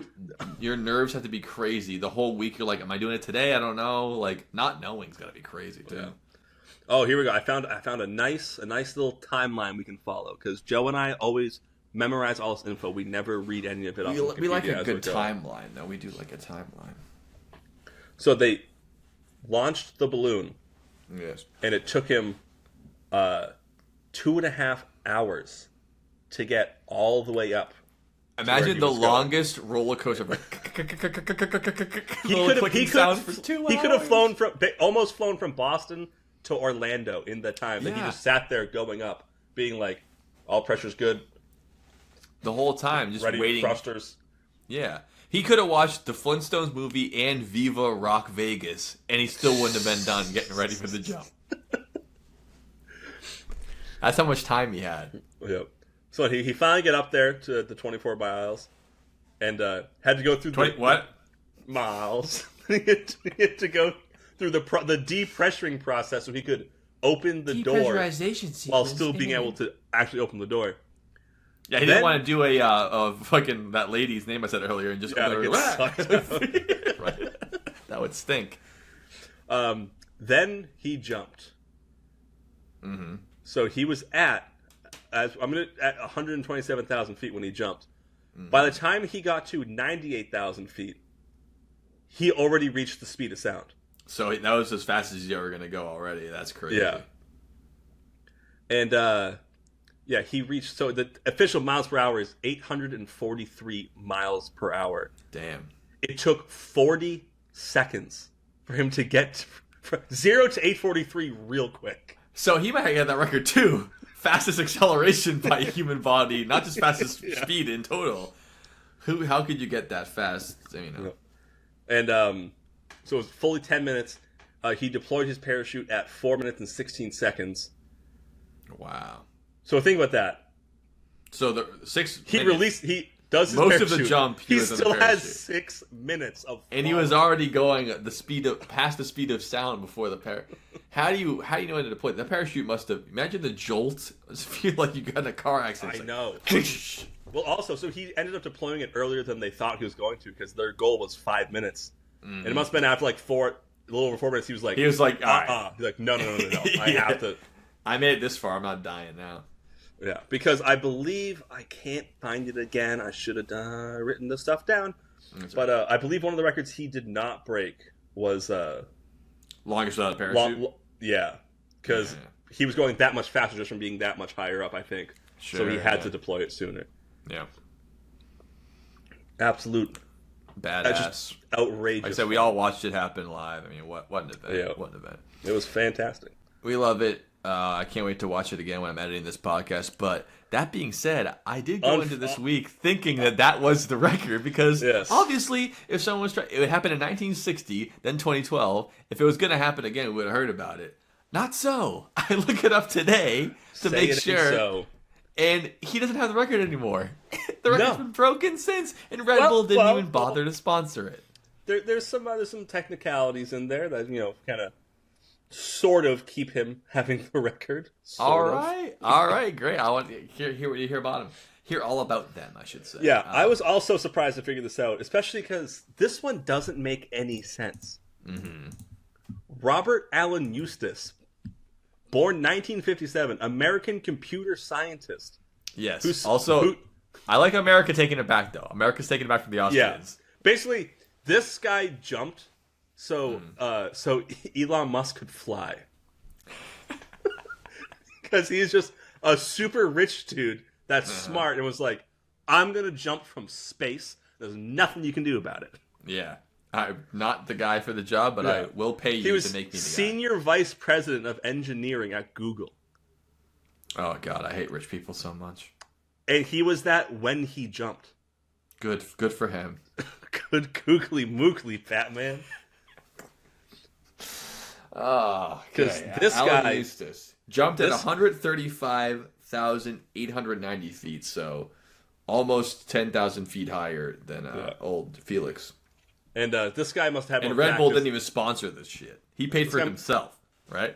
This guy must have had more practice than Felix because this guy lasted 15 minutes. The ladies love him. Wouldn't he pull his parachute immediately? Pull the shoe. Have you heard if you jump from space, you pull the chute, it's just like yeah, you need air. It's just. It doesn't just make You your look parachute. up and you go, ah, damn it! Oh, it's beautiful. It's like an eel trying to get out of your hands, but it's your safety. Yeah, I hate when I do the thing where I just show people something and then you listen to the podcast, you can't hear it. So that's what I was doing, an eel hand motion for the parachute, not getting away from him there. So this guy also has a very 15 minutes, huh? Interesting. He's only 10,000 life. feet higher. What he wore a nice tailored parachute suit. Why did he take so long to get down there? So his was a little different. He used a different kind of balloon where he wasn't in a capsule. He was basically strapped to the balloon, and when he got up there, they Just let had him like go. in a pretty extreme way. Mm-hmm. You know, like when you eject from a fighter jet, there's that little It's that explosion. shoots you up. Yeah, a bomb goes off. It was an explosion, like small controlled explosion that broke him free from the balloon. I'm assuming it could be really hard to unclip yourself where you're dangling like that. And also, you don't want to have clips that could possibly get unclipped. You want it to be like an explosion's the only way we're going to get You're these clips locked off. in until it's going to go. Now it's locked in place. If that thing does not lock in place, it's bad. But Bad also, news. if it's stuck locked in place, you're going to space, brother. Oh, yeah. See you later. Welcome to space, buddy. It's going to be like the movie Gravity, not like the John like Mayer the song Gravity. No, you're going to space. So What a way to go. He should have gone that way. Be like, and then he couldn't unhook it. And he's like, oh, very much like Prometheus, huh?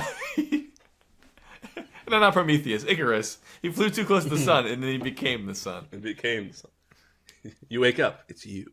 You're stuck to a balloon. You wake up. You're still in the balloon. Now you're at Pluto. So because of the way he did it and the position he was in when he did drop, he wasn't positioned as like aerodynamically. So he did not break Felix's speed record. He still went slower than Felix, but he was pretty close. He was only 22 miles an hour slower. So. Yes, yeah. So take that into effect for the amount of time that he was up there, and maybe it's not that impressive at all. Well, I think it is impressive, but it's not as impressive because the other two guys made a life goal out of doing stuff like this, and this other guy just got bored and rich. He's like, why shouldn't I beat every record just because I have enough money to do it? Like, notice me, senpai. Notice me.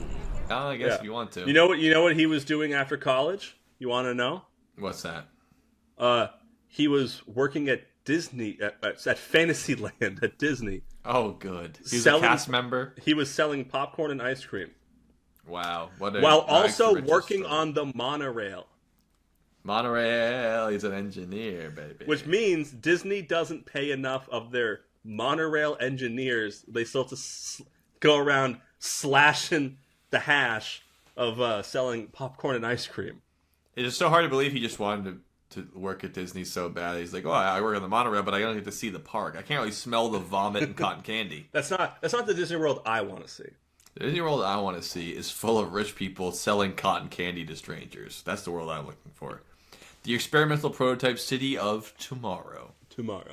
And the other thing I will give credit to this guy for, other than the fact that he jumped from 26 miles. That's a given. Credits. He still has balls. He fell a marathon. At record time. Alan Eustace, first man to fall a marathon. I fell a marathon. It's like, you tripped. That is how I would describe it. It'd be like, how high do you jump? Like, a marathon, right? Yeah. That. About that. Yes. We didn't look into it. We didn't mention it at least. I don't know when they started working on the Felix jump. Mm-hmm. But this guy started his preparations in 2011, which was before Felix. Oh, so he wasn't just copying them. He just took longer to figure out the program. Yeah. He didn't have all the Red Bull guys on it. Now that I'm looking at his suit, he was legit just wearing a spacesuit, as where Felix was a lot more slender and designed for speed. Probably thanks to the fine folks at Red Bull. Certainly. But yeah, I mean, even just not attributing the fact that to put all the materials together, like the amount of people you have to hire for years at a time for this, like it's great. Like some guy's job was to help this billionaire jump off this thing for like years of his life. It's just that. He's like a private scientist and engineer hired for this one guy. It's like a pet project. You could just hire a guy who could be working for Disney building a monorail, but instead you have him hired for you, helping you jump off of a balloon. And the technicalities I was referring to earlier. Yeah. Because he used a different... I think this is stupid. It's definitely them being like... It's how Guinness Book of World Records is fucking a mile thick now. Cause most bananas eaten in 60 seconds. Like, is that really a record? Like, most bananas eaten in 65 seconds. Like, okay. Because they use different balloons to get up there, their free fall time and speed aren't in the same category, so they don't go against each other. Okay, yeah. They did the same thing. We all know they did the same thing. That's like saying, like, oh yeah, most donuts in 60 seconds in a car, not eating, with an automatic versus most donuts in a manual. Yeah, it's like fastest land speed record in a car or on a bike. Like, yeah, it's wheels or sitting on it. Who's going faster? That's what we're interested in here, but okay. Okay, if you must. But yeah, so that's Alan Eustace, which is a very American name. Oh, yeah. What a weird way to have two first names. Yeah. Eustace Allen. Let's see Eustace Allen's card. Oh, you got me. You got me. Oh, yeah. What do you think? Does that about do it? I think about that covers the history of jumping. So, folks, I can't stress this enough. Do not jump off of stuff. You have to have a whole Red Bull team. Even if your friends do it, do not do it. Don't do it, dude. Don't do it. I wish you would step back from that ledge. Imagine the mom of someone who's friends with Felix Baumgartner. Oh yeah, it's like what's she look like? If your friend jumped off a bridge, would you? It's like, my friend jumped out of space. Yeah, I would do it if I had the money or the Red Bull sponsorship to do it. I do not. He told me it was really easy. He told me I would be cool if I did it. Okay. He said it's the best thing he's ever done in his entire life. And he met Shakira. And he has 3 kids. When did he do his space jump? Oh, when he found out his wife was pregnant. Honey, I have to do this. I have to do this. Either we're going to get a ton of money or I won't have to deal with it. That's what we call it, win-win scenario. So, yeah.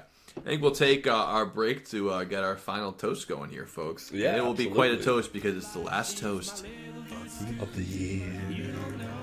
Fucking mint, kid. Fucking mint. I don't have a beer to open in the microphone this time. But that's all right. It's that point of the show where we sure have to say goodbye. The crickets are starting to chirp, and the sun has gone down, the moon has gone up, and we're going to race for the cup. It's our last time saying goodbye this year, but don't worry. We'll be right back on that horse before you know it. You can't believe it. And this time, we're not going to break the horse's leg and have to put it down. No. That was a regrettable incident, to say the very least. Most people, if you don't know what we're talking about, join the Patreon. It's on there. At least it should be. From the Patreon episodes, yeah. Yeah. God, wouldn't that be nice to just have a Patreon going and make like $5 a month just from people feeling bad for you? That'd be great. It's basically how do we split $5 a month 3 ways? Split, that's cute. I take all the money. And I buy you guys dinner. Alright, but only if we're getting sloppy steaks. Oh, we're getting sloppy steaks and it's a tax write-off. Patreon take all my money for taxes. If I had a Patreon, I would probably definitely end up owing money. They'd be like, yeah, actually, the service itself costs $5, so you're losing money. Yeah. Just by having one. There must be a safeguard against that. But that's not what we're here. We're not here to pimp the Patreon that we don't actually have. No, we're here to finish off Toilet Wine the way we always do, and that's raising a toast to something. We raise our glass. To everything, everywhere, all at once. We raise our glasses and toast up high. Certainly we do. And not only are we going to talk about the fact that this episode has been wild, it's been crazy. It's about taking... care of business. Taking care of business, taking risks, and going out and getting something. And another year of this podcast has gone by, and we stepped up on the edge of that balloon, and we decided to jump once again. And we're glad that you've joined us for another year of podcasting. We hope you join us next year too. We haven't scared you off yet. And for all those that we've captured this year into our net, welcome to the inner fold. You're in the basement. You'll never get out. And you can't leave. You're gonna die! That's right. So, raise our glasses to a leap of faith. Please take it with us for another year of 2025. Clink. Prost.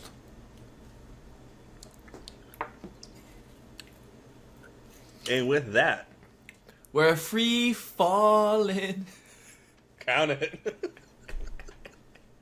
Thanks for joining Toilet Lie. We love you. Bye. Also, when you fall down, make sure you don't hit the ground and hit the floor and become spaghetti pie all over the place. When something comes up to me, I don't even try. Cause if I had a set of wings, man, I know she could fly. She's my little deuce scoop. You don't know what I got. I can't wait to get up in your face this weekend. I'm gonna grab you by the beard and then go, "Hey, how you doing? You know what physics? Come here, you. Come here, let me kiss your nose." Watch as we fall at the same speed. You grab me and jump off a building. Yeah, I Simon bend your ass. I wrap my legs around you. I go, "I just took LSD." Got like hurt in the line of duty. Some guy just has a robotic leg. Like, what happened? It's like a snowmobiling accident. It's like, and they gave you the power leg? Like, I almost died. Yeah. Make that shorter at this point. Like, he's Austria-Hungarian. Is that what you would call him? So let's just say this wasn't the first Austrian to drop something in France.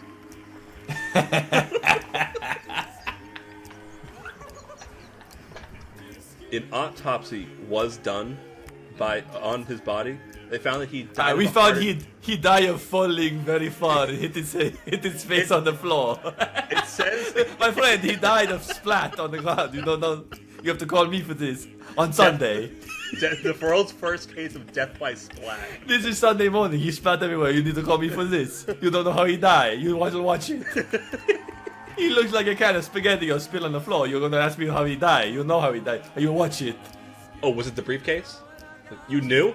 Oh, it was a little suspicious, but it was ticking. The guy said he was a clock salesman. Yeah. Oh, I can't blame him. He had a pocket watch right in his. He kept checking it. Actually, he kept checking his watch quite frequently. Now that you mention it, he really wanted to make sure the plane took off on time.